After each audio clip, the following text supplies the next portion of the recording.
Hi friends, welcome to next tutorial on AndroIndian. So in this tutorial, we will concentrate on manual testing. So what is manual testing and how the process step by step, that we will discuss in detail in one by one tutorials.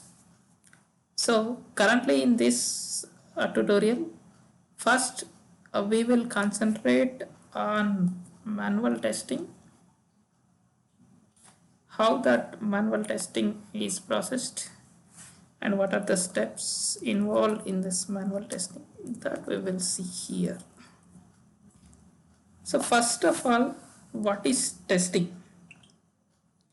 So testing is the major and important thing for every software or product. Any product or any software, if it is most popular in market, means that has lot of tests as passed. Like for example, we'll take any of the vehicle like bike. So right now everyone are using bike. So but that bike has how they released in the market. Before they releasing in a market, they done lot of testing behind that. Like same way, coming into our terminology in software also, like example you can take IRCTC, Paytm, or any government websites or any Google, everything. Like when they are launching in a market, means before that they will do lot of testing. So on the testing, one of the part is manual testing. So first testing is manual testing. So after that there is one more testing, that is automation testing. But first here in this continuation tutorial, we will concentrate on manual testing. Then after that we will see this automation testing. So in this manual testing, so there are different tools to do this testing. What we can see that we will see concentrate, but just now I said one word about software or product. So like that. So if you want to aware of this one, means already you are aware of that, but I am explaining once again. So a set of executable programs in a device is called as software. Like Paytm, you can take Paytm, that is set of programs in together. IRCTC, that is set of programs in together. Like some set of all programs combined together, that we created as a product, software or anything. Like again we'll see product. I am saying two words here, software or product.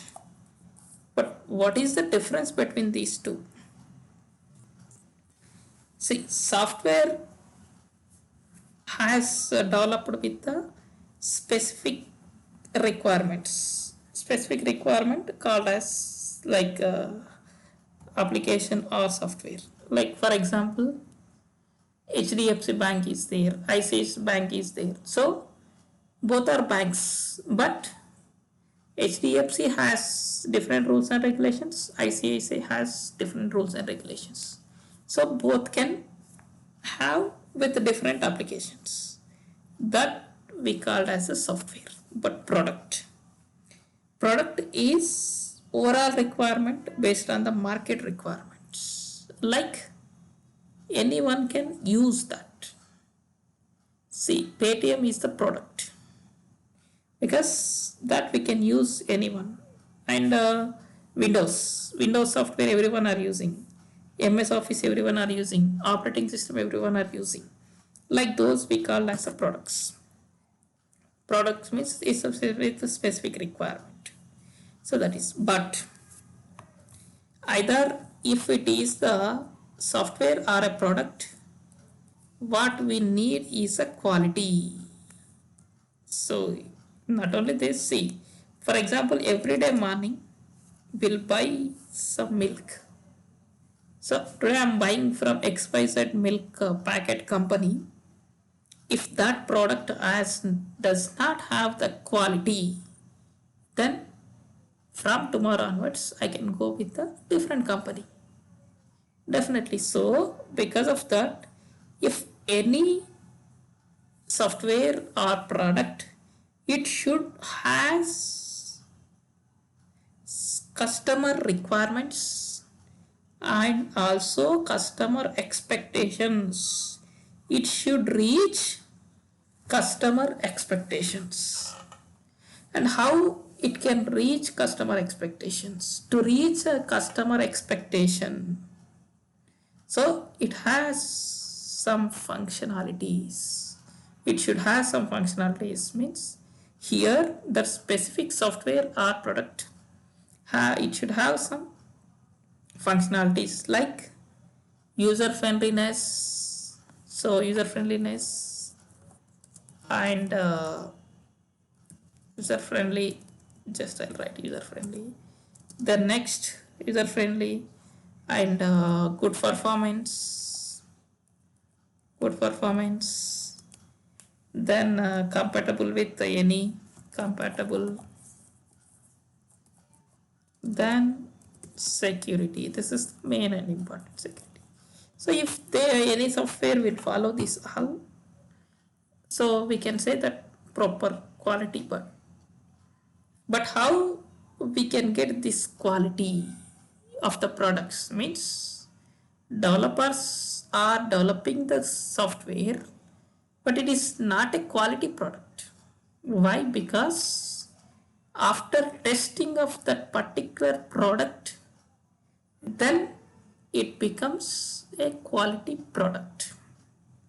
So because of this reason, testing is the major part of any software. So that we can say as SDLC. So software development cycle, life cycles. This is software development life cycle. So in this software development here, this is also, testing is also part of the development, means it should start from where and where it goes, that structures, means SDLC structures. There are various SDLCs, those we can discuss in coming our videos. So SDLC is the process of to develop a new software. Whenever we are developing any application or any software, we must and should follow this SDLC.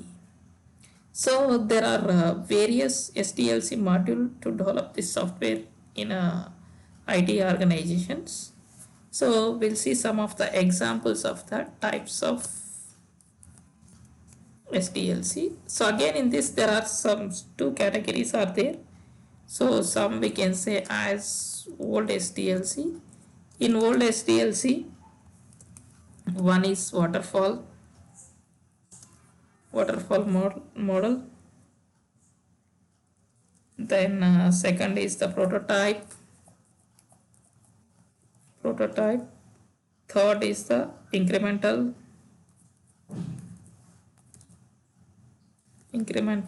Next is the spiral. Next is the rad. So this is the basic. Then we'll see what is advanced, because day by day lot of things are involving, and that is advanced, that we can say V model. Next is agile. agile methodology. Next is the fish model. Fish model. Next is the DevOps. So these all are the various types of SDLC cycles are there. So in next we will discuss each as each, like waterfall, what is waterfall model, what steps are involved, and that how this will use to develop the software. Like each and every model we'll discuss in detail, like every has some advantages, some disadvantages, all together we'll discuss in detail in coming videos. So for these tutorials I have a website. In that website we have, so I'm giving this link in a website link in description, so you can go through here also. Thank you for watching this. Thank you.